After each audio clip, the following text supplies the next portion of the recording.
Mga bro, isa na namang milestone ang naabot ng Philippine Air Force. Dumating na ang bagong C-130H Hercules mula sa US Department of Defense sa ilalim ng Excess Defense Articles, EDA, program ng Washington.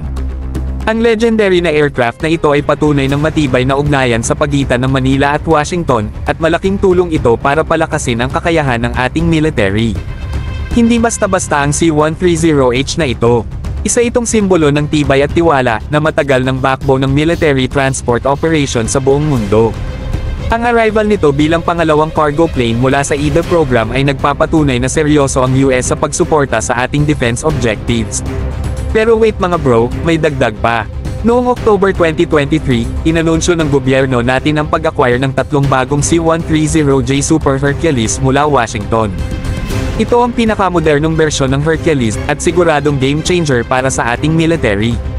Kaya nitong magdala ng mas maraming cargo, mas mabilis ang response, at mas efficient ang operation sa buong Pilipinas. Ang Lockheed Martin ang nasa likod ng proyektong ito mga bro. Dalawa sa mga C-130J Super Hercules ay darating na sa 2026, at ang isa pa ay susunod sa 2027. Hindi pa nila disclose ang total value ng deal, pero ang epekto nito sa ating military ay priceless. It actually sports state-of-the-art features na magdadala ng mas mataas na reliability at efficiency sa operations ng PAF sa mga susunod na taon. Mga bro, simula pa lang ito. Sa tuloy-tuloy na suporta ng Washington, mas bumibilis ang modernization ng ating Air Force. Pinapakita nito kung gaano kahalaga ang pagkakaroon ng malakas na alliances para maabot ang ating defense objectives.